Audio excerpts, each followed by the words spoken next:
عيش بصحة. قد ثبت في كثير من الدراسات العلمية أن الرياضة بصورة مستمرة له تأثيرات نفسية إيجابية. عيش بصحة.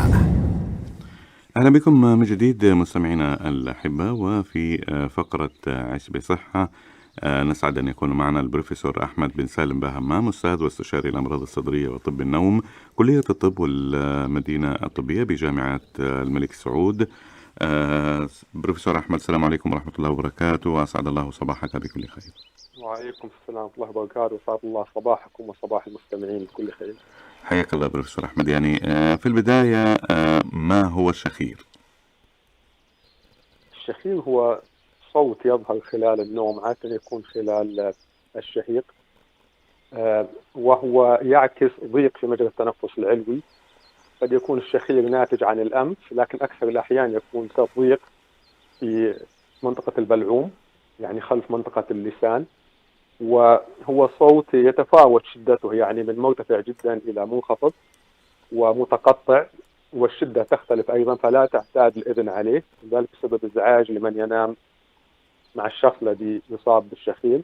طبعا الشخير قد يكون عرض منفصل بذاته، لكنه في أغلب الأحيان يكون عرض لمرض خطير يسمى انقطاع التنفس أثناء النوم، وهو يحدث فيه توقف في التنفس، وتوقف التنفس يحدث بسبب ضيق مجرى التنفس العلوي، فيحدث انسداد كامل أو جزئي في منطقة البلعوم يمنع وصول الهواء إلى الرئتين.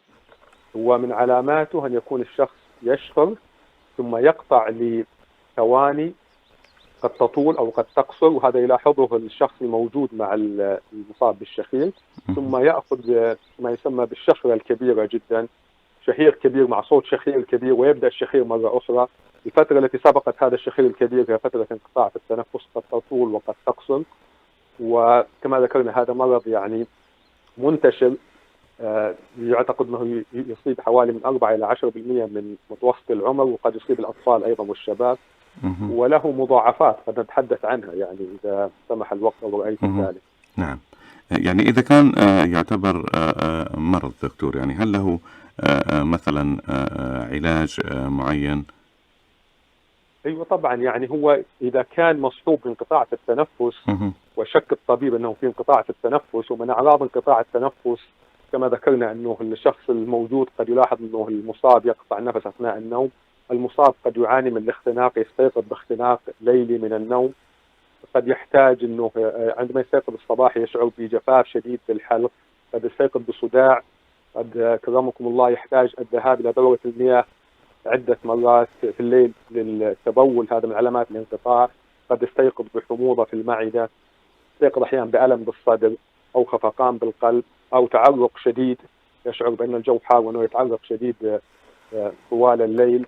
أيضا عدم الشعور بالنشاط بعد الاستيقاظ من النوم، أو زيادة النعاس خلال النهار. وللمرض إذا وجد مضاعفات قد تحدث، يعني خطر الإصابة بهذه المضاعفات أعلى، مثل ارتفاع ضغط الدم، لا قدر الله تضيق شرايين القلب والدماغ، ضعف التركيز، ضعف الذاكرة، كما ذكرنا النعاس الشديد، الاكتئاب.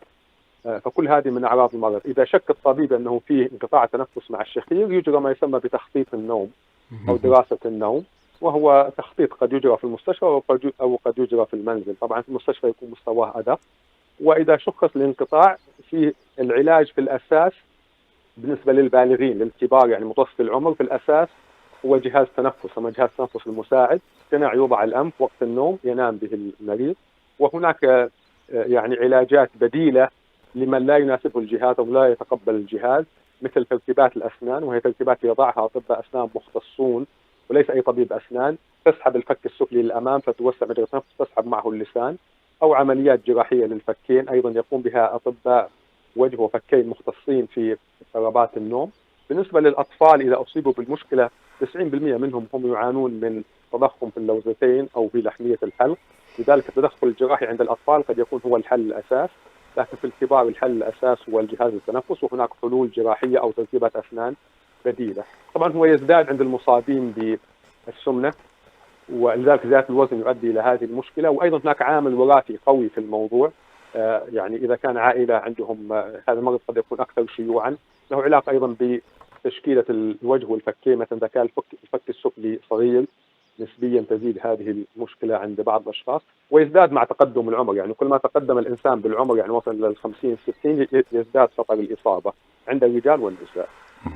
يعني دكتور، يعني نستطيع أن نقول أن في هناك علاج. إلى من يذهب الذي يعاني من انقطاع النفس أثناء النوم؟ إلى أي دكتور يعني؟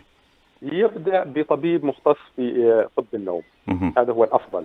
نعم. نبدأ بطبيب مختص في طب النوم، والطبيب يحدد بعد ذلك هل يحتاج المريض إلى عمل تخطيط أو لا، هل هو شخير منعزل أو شخير قد يكون مصاحب بانقطاع التنفس. إذا كان شخير منفصل ولا يوجد معه انقطاع تنفس، عند ذلك قد تكون التدخلات الجراحية مفيدة. قد يحيل طبيب طب النوم المريض إلى طبيب مختص مثلا في الأنف والأذن. إذا كان انقطاع التنفس خفيف والمريض لا يرغب مثلا في استخدام جهاز التنفس المساعد، قد يحيله إلى طبيب أسنان مختص في اضطرابات النوم.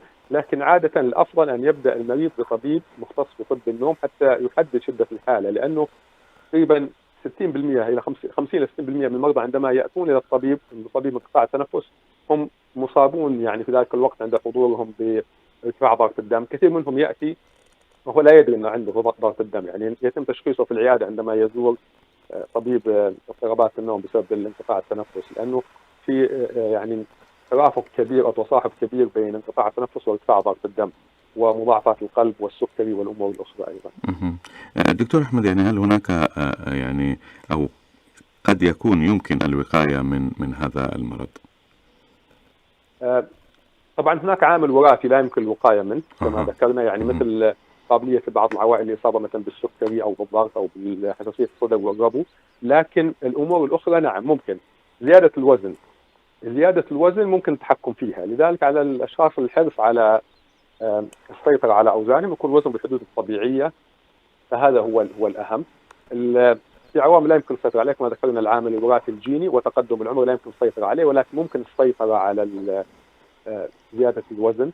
فيعني الأشخاص الذين تكون أوزانهم عادة طبيعية خطر الإصابة أقل. لا ينتفي الإصابة إذا كان هناك عامل وراثي قوي، لكنه قد يحدث في سن متأخر، ولو حدث قد يكون أعراضه أخف من المصابين بزيادة الوزن. جميل جدا بروفيسور أحمد، الله يعطيك العافية على هذه المعلومات.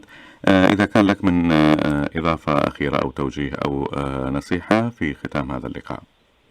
أشكركم حقيقة على التوعية بهذا الموضوع، ويعني أوجه بس الجميع من كبار وأيضا يهتمون بأطفالهم الحرص على الحصول على ساعات نوم كافية بالليل، لأنه النوم وظيفة مهمة من وظائف الجسم، مثل وظائف الجسم المختلفة، مهمة للهرمونات وللخلايا وللتخلص من المواد الضارة والخلايا الضارة في الجسم.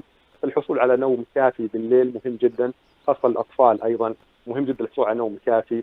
وهناك توصيات سعودية منشورة باللغة العربية قد يطلع عليها المستمعون من خلال الإنترنت من هيئة الصحة العامة السعودية لمدة النوم الكافية للجميع. هذه نقطة مهمة جدا، لأن كثير من الأمراض الآن، من أمراض الجهاز الدوري، أمراض السكري، أمراض الأيض، حتى الأبحاث الحديثة تشير إلى ارتباط بالأورام لا قدر الله، كلها ترتبط بنقص مدة النوم.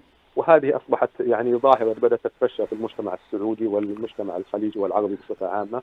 لذلك يعني أوصي بالجميع الحصول على ساعات نوم كافية بالليل لصحة أفضل بمشيئة الله.